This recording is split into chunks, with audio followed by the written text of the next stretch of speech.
فحاب فخامة الرئيس المصري عبد الفتاح السيسي في جولة تفقدية بشوارع عمارة دبي يرافقهما سمو الشيخ حمدان بن محمد بن راشد آل مكتوم ولي عهد دبي، وسمو الشيخ مكتوم بن محمد بن راشد آل مكتوم نائب حاكم دبي. وقد اطلع الرئيس المصري على معالم دبي والمشاريع التنموية التي تنفذ ضمن خطة دولة الإمارات للوصول إلى التنمية المستدامة.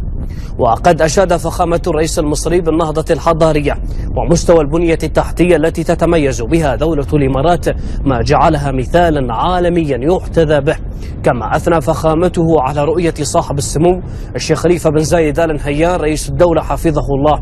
وأخيه صاحب السمو الشيخ محمد بن راشد آل مكتوم اللذان يشرفان ويتابعان شخصيا تنفيذ هذه المشاريع التنموية لتكون دولة الإمارات الوجهة العالمية الأولى في الاستثمار والسياحة والتكنولوجيا.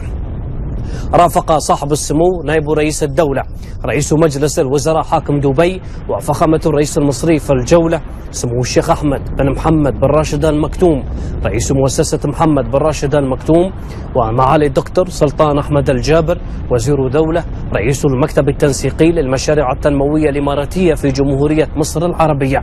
ومعالي محمد بن خير الظهري سفير الدولة لدى جمهورية مصر العربية، وسعادة خليفة سعيد سليمان مدير عام دائرة التشريفات والضيافة بدبي.